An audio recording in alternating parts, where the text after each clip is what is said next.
we are taking a subject that is economics. First of all, it is a subject which is very essential to everybody, to the students, to the general people, to the planners, policymakers, to the politicians, etc. So therefore, basically, I shall be here delivering lecture, keeping in mind the students, the general learners. They should know what is economics, because it is a subject which is related to our life, to everybody's life. আমি অধ্যয়নৰ বিষয় হিচাপে অৰ্থবিজ্ঞানটো লৈছো আৰু আমি বিশেষকৈ ছাত্ৰ ছাত্ৰীসকল সাধাৰণ নাগৰিকসকল সকলোৰে কথা আগত ৰাখি এই বিষয়টোৰ এটা সম্যক জ্ঞান দিবৰ কাৰণে আমি যত্ন কৰিম। First of all, we should know what is economics. To know economics, we have to go to certain writings. First of all, we have to know as to who founded this subject. First of all, we should know who is said to be the father of economics. অৰ্থবিজ্ঞান এটা প্ৰধান অধ্যয়নৰ বিষয় আৰু সকলোৰে বাবে এই বিষয়টো অতি আৱশ্যকীয়। গতিকে অৰ্থবিজ্ঞান যাক ইকনমিক্স ইংৰাজীত কয়, এই অৰ্থবিজ্ঞান কেতিয়া জন্ম হৈছিল বিষয়টোৰ আৰু ইয়াৰ ফাউণ্ডাৰ বা জন্মদাতা কোন, এই কথাখিনি আমি জানিব লাগিব আৰু ষ্টেপ বাই ষ্টেপ আমি আগবাঢ়ি যাম। এতিয়া আমি যদি বুৰঞ্জী চাওঁ, অৰ্থবিজ্ঞানৰ বুৰঞ্জী, অৰ্থনীতিৰ বুৰঞ্জী, তেতিয়া আমি পাম যে এডাম স্মিথ নামৰ এজন ব্ৰিটিছ অৰ্থনীতিবিদে 1776 চনত The Wealth of the Nations বা an Enquiry into the Wealth of the Nations যিখন গ্ৰন্থ, এইখন এখন গ্ৰন্থ, এই গ্ৰন্থখনক তেখেতে প্ৰকাশ কৰিছিল, পাব্লিছ কৰিছিল। গতিকে সেই গ্ৰন্থখন পাব্লিছ হোৱাৰ লগে লগে অৰ্থবিজ্ঞান বা ইকনমিক্স এটা অধ্যয়নৰ সুকীয়া বিষয় হৈ পৰে। আডাম স্মিথৰ আগতে অৰ্থবিজ্ঞান আৰু ৰাজনীতি বা ৰাজনীতি বিজ্ঞান দুটা একেলগ হৈ আছিল আৰু এই কথাখিনিৰ প্ৰমাণ আমি পাওঁ আমি যদি এৰিষ্টটল, প্লেটো ইত্যাদি দাৰ্শনিকসকলৰ যিবিলাক লিখনি সেইবিলাক যদি আমি পঢ়ো তেতিয়া আমি পাম যে তাত অৰ্থনীতি আৰু ৰাজনীতি দুটা একেলগ হৈ আছে। So he was the first person, Adam Smith, he was the first person to separate economics from politics. So therefore he is regarded to be the father or founder of economics. এই যিখন গ্ৰন্থৰ কথা মই কৈছো, Wealth of the Nations, এইখন publish হৈছিল 1776 এই গ্ৰন্থখন পাব্লিছ হোৱাৰ লগে লগে অৰ্থবিজ্ঞান এটা সুকীয়া বিষয় হিচাপে পৰিগণিত হয়। এতিয়া আমি অৰ্থবিজ্ঞানৰ উৎপত্তি বা বিষয়টো কেনেকৈ জন্ম হ'ল, কোনে তাক জন্ম দিলে, এই কথাটো আমি গম পালো। এতিয়া আমি জানিব লাগে as to what is economics. অৰ্থবিজ্ঞান কি, অৰ্থনীতি কি, এতিয়া অৰ্থনীতি কি, অৰ্থবিজ্ঞান কি, এই বিষয়ে জানিবলৈ আমি আডাম স্মিথে Wealth of Nationsত কি কৈছে অৰ্থবিজ্ঞানৰ বিষয়ে, সেই কথাটো আমি জানিব লাগিব। আডাম স্মিথে কৈছে economics is the science of wealth or economics is the study of wealth. গতিকে যিটো বিষয়ে ৱেল্থ মানে সম্পদ, ৱেল্থৰ বিষয়ে অধ্যয়ন কৰে বা অৰ্থবিজ্ঞানক তেখেতে কৈছে সম্পদৰ বিজ্ঞান বুলি। এতিয়া সম্পদ কি? সম্পদ হৈছে যিবিলাক বস্তুৰ উপযোগিতা আছে, যিবিলাক দুষ্প্ৰাপ্য বস্তু, যিবিলাক বস্তু মানুহে বিচাৰে, যিবিলাক বস্তু সহজতে পোৱা নাযায়, স্কেয়াৰ্ছ, সেইবিলাককে সম্পদ বুলি কোৱা যায়। একেফাৰে ক'বলৈ গ'লে material requisites are called wealth. গতিকে এডাম স্মিথে কৈছে যিটো বিষয়ত সম্পদৰ বিষয়ে অধ্যয়ন কৰা যায় সেয়া হৈছে অৰ্থবিজ্ঞান। এতিয়া তাৰমানে অৰ্থবিজ্ঞানে কি কৰে, সম্পদ কেনেকৈ আহৰণ কৰিব, সম্পদ কেনেকৈ ডিষ্ট্ৰিবিউট কৰিব, সম্পদ কেনেকৈ কনজিউম কৰিব, এই ইত্যাদি কথাবিলাক অধ্যয়ন কৰে। অৰ্থবিজ্ঞান সম্পদৰ বিজ্ঞান। Economics is the science of wealth or economics is the study of wealth. গতিকে wealthৰ সম্পৰ্কে যিটো বিষয়ত অধ্যয়ন কৰা যায় that is economics, সেই হৈছে অৰ্থনৈতিক। কিন্তু কিছুমান অৰ্থনীতিবিদে ক'লে যে যদিও wealth of nations কিতাপখন বা গ্ৰন্থখন এখন যাক বাইবেল অফ ইকনমিক্স বুলি কোৱা যায়, যদিও আডাম স্মিথেই হৈছে father or founder of economics, কিন্তু তেখেতৰ যেটো ডেফিনিশ্যন, সেই ডেফিনিশ্যনটো তেখেতলোকে কৈছে যে it is a narrow' definition, it is a very narrow' definition. এইটো এটা অতি ঠেক এটা সংজ্ঞা অৰ্থবিজ্ঞানৰ। আমি যদি কেৱল ৱেলথৰ অধ্যয়নৰ লগতে আমি জড়িত হৈ থাকোঁ, মানুহে কেনেকৈ ৱেলথ বা সম্পদ কেনেকৈ গোটাব সেই বিষয়ে যদি অৰ্থবিজ্ঞানে কেৱল আলোচনা কৰে, তেতিয়াহ'লে কি হ'ব, এই বিষয়টো তেনেই ঠেক পৰিসৰৰ হৈ যাব আৰু মানুহবিলাক চব কি হ'ব, চব সেলফ চেণ্টাৰ্ড হৈ যাব। প্ৰত্যেক মানুহে চিন্তা কৰিব যে মোৰ কেনেকৈ সম্পদ বৃদ্ধি পায়, মোৰ সম্পদ মই হাউ টু একিউমুলেট মোৰ এণ্ড মোৰ ৱেলথ। গতিকে মানুহবিলাকক সেলফ চেণ্টাৰ্ড কৰি দিব আৰু কনচেনট্ৰেটেড কৰি দিব যে সম্পদৰ ওপৰত। সেইকাৰণে তাৰপিছত অন্য এজন ইকনমিষ্ট, তেখেত হৈছে আলফ্ৰেড মাৰ্শ্বাল। এইজন এজন বিখ্যাত অৰ্থনীতিবিদ। গতিকে এখেতে কিন্তু তেখেতৰ প্ৰিন্সিপলছ অফ ইকনমিক্স নামৰ কিতাপখনত কৈছে যে অৰ্থবিজ্ঞান হৈছে এনে এটা বিষয় যিটো বিষয়ত সেইবোৰ কথা আলোচনা কৰা যায় যিবোৰৰ টকা পইচাৰ লগত সম্পৰ্ক থাকে, যিবিলাক বিষয়ৰ টকা পইচাৰ সৈতে সম্পৰ্ক থাকে আৰু যিবিলাকৰ উদ্দেশ্য হৈছে জনসাধাৰণৰ কল্যাণ সাধন। Economics, that means it is a subject, it studies those activities which have got a direct relationship with money and which increases the welfare of the people. অৰ্থাৎ মাৰ্শ্বালৰ মতে অৰ্থবিজ্ঞান ইকনমিক্স হৈছে সেইবিলাক এক্টিভিটি, যেনে ABCD এইবিলাক এক্টিভিটি, কিন্তু এই activity বিলাকৰ পইচাৰ বা টকা পইচাৰ সৈতে মানিৰ সৈতে সম্পৰ্ক থাকিব লাগিব। এই মানিৰ সৈতে সম্পৰ্ক থাকিব লাগিব, তেতিয়াহে কি অৰ্থবিজ্ঞানৰ বিষয়বস্তু হ'ব। অৰ্থবিজ্ঞানত সেইবোৰ কথা আলোচনা কৰা যায় যিবোৰ বিষয়ৰ টকা পইচাৰ সৈতে সম্পৰ্ক আছে। কিন্তু কেৱল সম্পৰ্ক থাকিলেই নহ'ব, এই কামবিলাকৰ ফলস্বৰূপে কি হ'ব লাগিব, ৱেলফেয়াৰ মানে হৈছে কি, কল্যাণ, মানুহৰ কল্যাণ সাধন হ'ব লাগিব এই কামবিলাক কৰাৰ ফলস্বৰূপে। আৰু অলপ যদি স্পষ্টকৈ ক'বলৈ যোৱা যায় তেতিয়াহ'লে I can say that instead of writing ABCD, I can write here production, consumption, distribution, exchange. These are said to be the economic activities. Production মানে বস্তুৰ উৎপাদন। এখন অৰ্থনীতিত আমি জানো the different kinds of commodities are produced. আৰু এই প্ৰডাকশ্যনৰ কি আছে, টকাৰ লগত সম্পৰ্ক আছে। Without money nothing can be produced. Similarly consumption মানে হৈছে কি, বস্তু কনজিউম কৰা। We are all consumer, we consume various commodities and without money we cannot buy commodities from the market. That means consumption has got relationship with money. Similarly distribution. So distribution means what? That is to produce a commodity. For example, X is a product, X is a commodity. To produce this particular commodity, certain factors are to be employed.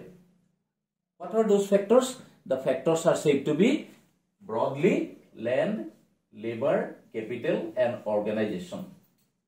These are the four factors of production. These are the four agents of production. Without employing these factors, commodities cannot be produced.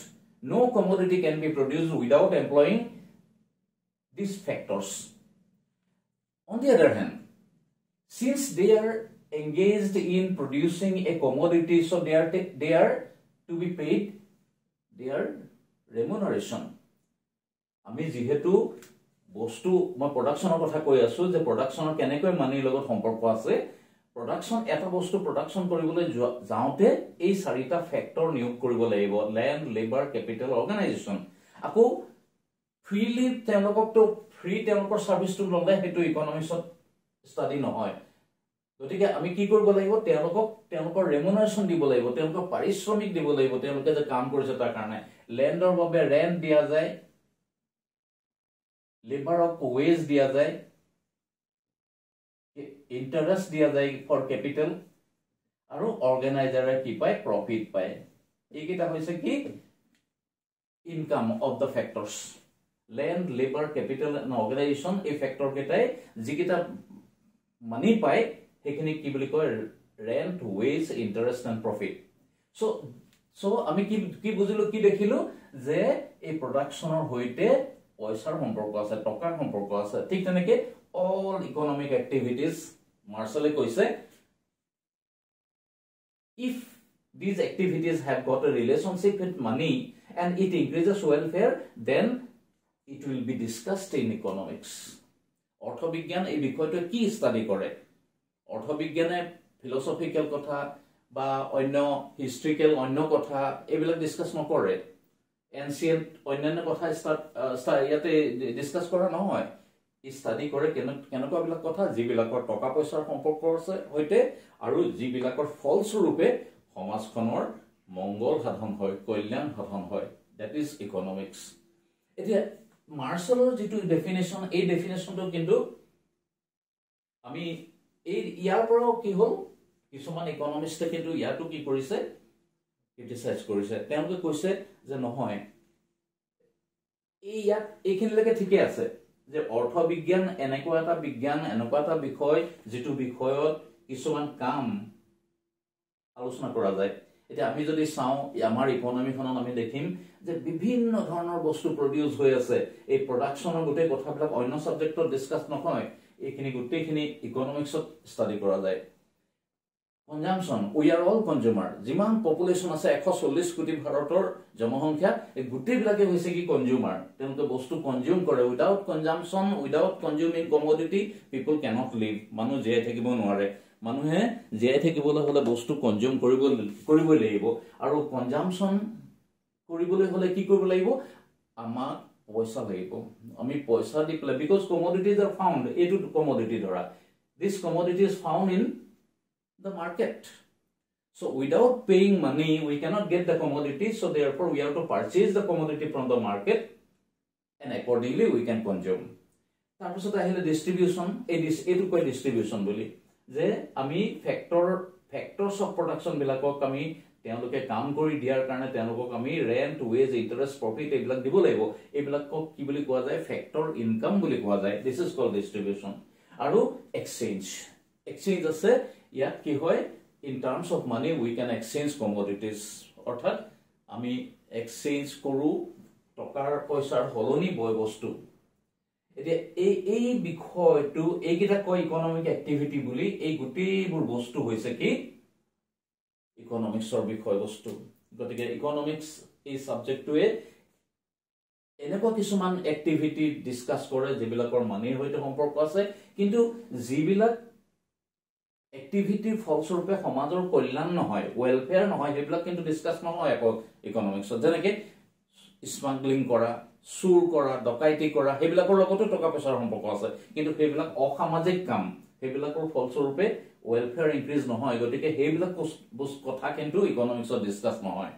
এই ইকোনমিক্সত discuss হ'ব যিবিলাক legal activity যিবিলাক বৈধ সমাজত স্বীকৃত কৰা হয় তেনেকুৱা এক্টিভিটিজ বিলাকে ইয়াতে ডিসকাস কৰা যায় কিন্তু এতিয়া এই ডেফিনেশনটো মাৰ্শালৰ আডাম স্মিথৰ পিছতে আমি পঢ়িবলৈ পাওঁ ইকোনমিক্স কি জানিবৰ কাৰণে কিন্তু এই ডেফিনেশনটো আকৌ কি আছে এটা ডিফেক্ট বুলিয়ে কৈছে বহুত ইকোনমিস্টে কয় যে এই ডেফিনেশনটো মানি লব নোৱাৰি এইকাৰণে নোৱাৰি এইখিনিলৈকে ঠিক আছে এইখিনিৰ পৰা এইখিনিলৈকে ঠিক আছে কিন্তু এই যে ওয়েলফেয়াৰ কথাটো কলে ওয়েলফেয়াৰ হৈছে it is a state of mind মোৰ কিমান কল্যাণ হৈছে এটো মই মনত অনুভৱ কৰিব পাৰো মই লিখি প্লে এনেকে দেখুৱাব নোৱাৰো যে মই এটা বস্তু কনজিউম কৰিছো এই বস্তুটো মই কনজিউম কৰিছো ইয়াৰ পৰা মই এটকাৰ সমান কি পাইছো স্যাটিসফ্যাকশন পাইছো মই লিখি প্লে দেখুৱাব নোৱাৰো এনেকে যে মোৰ মাইন্ডত মানে মোৰ মানসিক যেটো সন্তুষ্টি সেই সন্তুষ্টি মই এই বস্তুটো কনজিউম কৰি এটা কনজিউম কৰি মই ইমানখিনি পৰিমাণৰ পাইছো এটো মই লিখি দেখুৱাব নোৱাৰো এটা বস্তু কনজিউম কৰি মই কিমান স্যাটিসফ্যাকশন পাইছো মই just I can feel in my mind গতিকে সেই কাৰণে তেওঁলোকে কৈছে যে ওয়েলফেয়াৰ বা well being it cannot be measured in terms of money গতিকে তেওঁলোকে এইটো একসেপ্ট কৰিব বিচৰা নাই ডেফিনেশনটো সো এই কাৰণে কি হ'ল ইয়াৰ পিছত অন্যজন ইকোনমিষ্টৰ কথা আমি পাওঁ তেওঁ হৈছে লায়নেল ৰবিন্স তেওঁৰ ডেফিনেশনটো হৈছে সৰ্বজন গৃহীত widely acceptable definition of economics অৰ্থবিজ্ঞানৰ এটা আটাইতকৈ গ্ৰহণযোগ্য সূত্ৰ বুলি কোৱা যায় তেওঁ কৈছে economics studies those activities which from one point of view or I can say in this way economics studies the relationship between ends and scarce means which have alternative uses. Economics a subject to key study kore it studies ends and scarce means which have alternative uses অৰ্থবিজ্ঞান বা economics এই সাবজেক্টে কি study কৰে দুটা বস্তু study কৰে এটা হল ends ends মানে কি ওয়ান্স প্ৰত্যেকজন মানুহৰে কি আছে অভাৱ আছে অসমীয়াত অভাৱ বুলি কয় মানুহে জন্মৰ পৰা মৃত্যুলৈকে ৰাতিপুৱা শুই উঠাৰ পৰা ৰাতি হোৱালৈকে মানুহে বহুত বস্তুৰ অভাৱ ফিল কৰে যেনেকে এট দিস মোমেন্ট মই ইয়াত লিখিবৰ কাৰণে এই পেইনটোৰ অভাৱ ফিল কৰিছো বা মোক লাগে এটো that is call want once মই কৈছো এই কাৰণে যে অভাৱ বিলাক প্ৰত্যেকজন মানুহৰে আছে এই হেৰিয়ে কৈছে ৰবিনছে কৈছে ইকোনমিক্সত ওয়ান্স বিলাকৰ বিষয়ে মানুহৰ অভাৱ বিলাকৰ বিষয়ে ষ্টাডি কৰা যায় এফালেদি on the one hand ends মানে মই ইয়াত দেখিছো once মানে হল অভাৱ মানে কি যে I am just feeling or I have a desire to get a commodity that is my want at this moment I have a desire to get a pen to write here that is my want ঠিক তেনেকে প্ৰত্যেকজন মানুহৰ বিভিন্ন বস্তুৰ অভাৱ থাকে কাৰোবাৰ কাপোৰ কানিৰ অভাৱ আছে কাৰোবাৰ খোৱাৰ বস্তুৰ অভাৱ আছে কাৰোবাৰ কিতাপ পত্ৰৰ অভাৱ আছে বিভিন্ন ধৰণৰ অভাৱ মানুহৰ থাকে গতিকে ইকোনমিক্স সাবজেক্টটো কি ষ্টাডি কৰে on the one hand ends or wants on the other scarce means to satisfy wants we must have means অর্থাৎ অভাৱ এতিয়া মোৰ এটা অভাৱ আছে মোক এই পেইনটো লাগে মই কেনেকৈ পাম পেইনটো I must have money because this pain is found in the market and I can go to the market to buy this commodity with money I can exchange this pain in terms of money গতিকে means here means to কি বুজাইছে money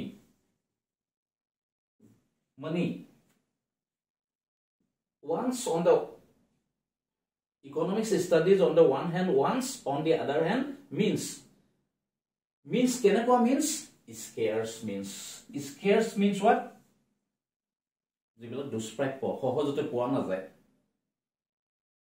money it is very scarce because money is earned money must have to be earned money to মানুহৰ টকা পইচা unlimited নহয় it is always limited So scarce to hetu bujaise. That means money is limited.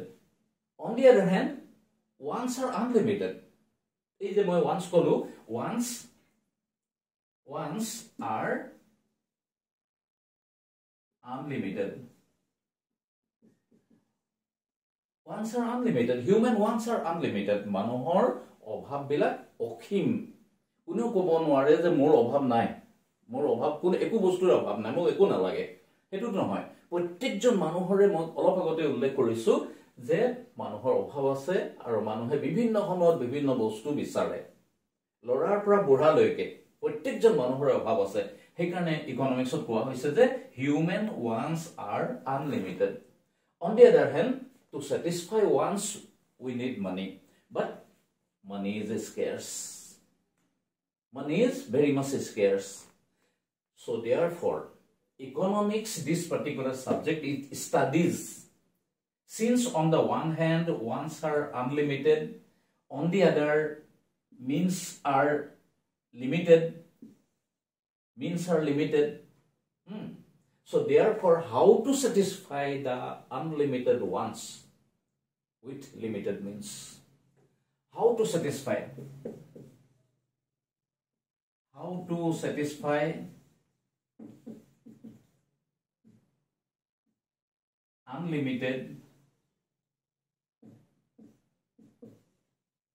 unlimited wants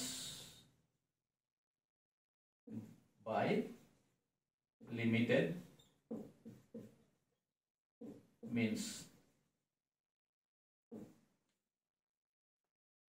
Economics, that means this definition says that economics studies on the one hand unlimited wants of the people, on the other hand the limited means of the people, and how to satisfy the unlimited wants with limited means, or by I can write here with limited means.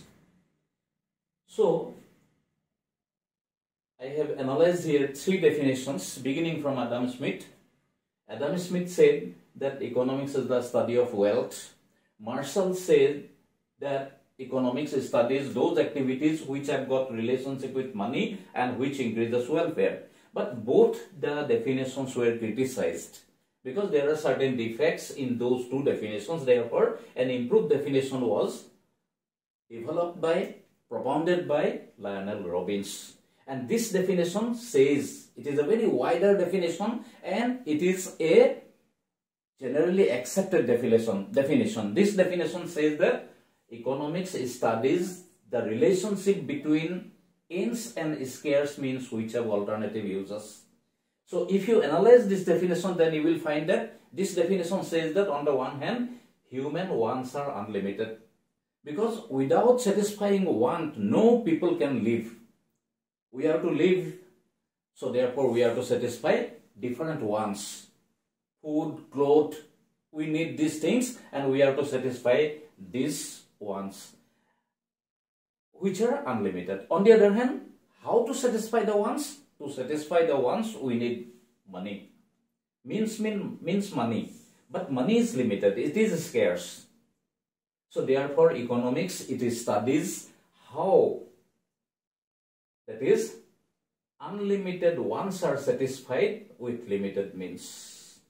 So this is all about economics. And if we in this way study the definitions of renowned economists like Adam Smith, Alfred Marshall and Lionel Robbins, we can have certain idea about the subject which is called economics. So from our discussions we have understood as to what is economics. Now we can discuss different principles, different theories of economics, keeping in mind the economic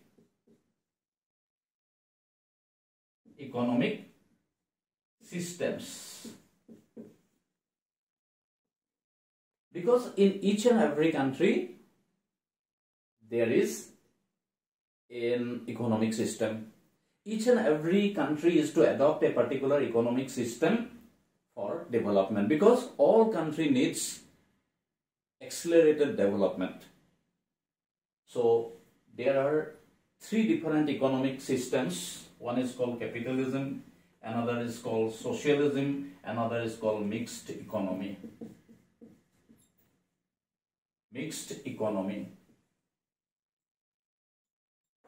These are the three economic systems, and if you see the world, the globe, then you will find that each and every country of the world is adopting either of the economic systems. For example, capitalism. USA, UK, these are the countries which are said to be the capitalist economy. Then China, it is a socialist economy. And Indian economy, India is a mixed economy. So our next discussion will be on this particular subject, economic system.